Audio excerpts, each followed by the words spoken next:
London کی Oxford university سے degree لینے والا طالب علم پاکستان کی سیاست میں داخل کیوں ہوا؟ عمران خان کے آباء و اجداد کون تھے؟ عمران خان کی حکومت بنتے ہی مخالفین کی جانب سے نیازی قادیانی کے نعرے کیوں لگنے لگے تھے؟ کیا عمران خان کی والدہ قادیانی تھی؟ نیازی قبیلہ کیسے پاکستان میں آیا؟ برِ صغیر کے شیر شاہ سوری سے عمران خان کا کیا تعلق ہے؟ آج کی اس ویڈیو میں ان تمام پوائنٹس کو آپ کے ساتھ ڈسکس کیا جائے گا، اور ساتھ ہی یہ بھی آپ سے شیئر کروں گا کہ عمران خان کا شجرہ نسب کیا ہے، وہ کیسے اور کس کے کہنے پر پاکستان کی سیاست میں داخل ہوئے۔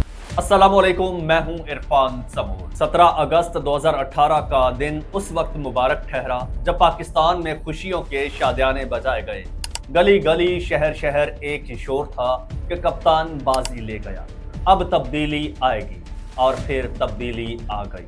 پاکستان کی فضا پرسکون ہو گئی۔ انگلینڈ کی آکسفورڈ یونیورسٹی سے اعلیٰ تعلیم حاصل کرنے والا طالب علم، کرکٹ کی دنیا میں عظیم مقام بنانے والا ایک کرکٹر، اور پاکستان کی سیاست کو نیا اور انقلابی رخ دینے والا سیاستدان آخرکار ملک میں تبدیلی لے ہی آیا۔ پاکستانی عوام کے جذبوں کی ترجمانی کرنے والا، ملک کو نئی راہ پر ڈالنے والا کوئی اور نہیں، عمران خان نیازی تھا، جس نے 17 اگست 2018 کو پاکستان کے وزیر اعظم کا حلف اٹھا کر ایک نئی تاریخ رقم کی تھی۔ لیکن یہ نئی تاریخ رقم کرنے والا عمران خان آخرکار آیا کہاں سے؟ دوستو، کہنے کو تو پاکستان کے سیاستدان تعارف یا تعریف کے قابل نہیں، لیکن جیسے 500 انگلیاں برابر نہیں ہوتی، بالکل ویسے ہی سارے سیاستدان بھی ایک جیسے نہیں ہوتے۔ چند سیاستدان عمران خان جیسے بھی ہوتے ہیں جو اپنی محنت اور سچی لگن سے عوام کے دلوں میں ہمیشہ کے لیے بس جاتے ہیں، اور عمران خان کو یہ خوبی اپنے آباء و اجداد سے ملی ہے۔ اب اگر عمران خان کے فیملی ٹری یعنی کہ شجرہ نسب سے متعلق بات کی جائے تو بات بہت دور تلک نکل جائے گی، لیکن بات تو ہوگی، اور یہ بھی بتایا جائے گا کہ عمران خان کا تعلق نیازی قبیلے سے کیسے بنا۔ آئیے ذرا ماضی کے اوراق کو پلٹتے ہیں۔ دوستو، جب شوکت خانم کینسر اسپتال کی بنیاد رکھی گئی تو یہ صدائیں بلند ہونے لگی کہ عمران خان کی والدہ قادیانی تھی۔ اس میں کتنی سچائی ہے، اس کے لیے ہم اسرائیلی سلطنت کی تاریخ کو جاننا چاہیں گے۔ ناظرین، حضرت موسیٰ علیہ السلام کی وفات کے بعد بنی اسرائیل بہت پریشانیوں میں مبتلا ہو گئے۔ ان کے سب سے بڑے دشمن جالوت نے ان کی جگہوں کو تباہ کر دیا، انہیں ان کے گھروں سے نکال دیا گیا، ان کی خواتین اور بچوں کو اغوا کر لیا گیا، ان کی معیشت تباہ ہو گئی۔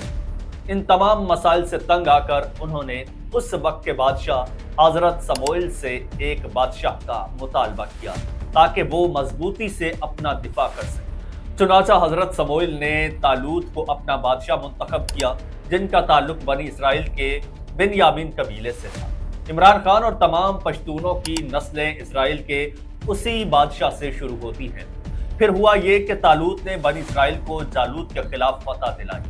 طالوت کو داؤد نامی ایک شخص نے قتل کیا، جو بعد ازاں اللہ کے نبی اور بنی اسرائیل کے اگلے بادشاہ بنے۔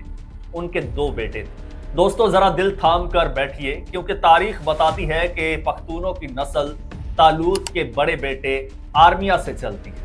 یہ وہی آرمیا ہے جس کی پرورش حضرت داؤد علیہ السلام نے خود کی، اور پھر وہ عمر بھر حضرت داؤد علیہ السلام کی خدمات میں مصروف رہے۔ حضرت داؤد کی وفات کے بعد حضرت سلیمان علیہ السلام بنی اسرائیل کے بادشاہ بنے تو انہوں نے ارمیا کے بیٹے افغانہ کو دیو اور جنوں کی فوجوں کا چیف بنایا۔ اس کے ساتھ ساتھ وہ اسرائیلی فوج کے چیف کمانڈر بھی رہے۔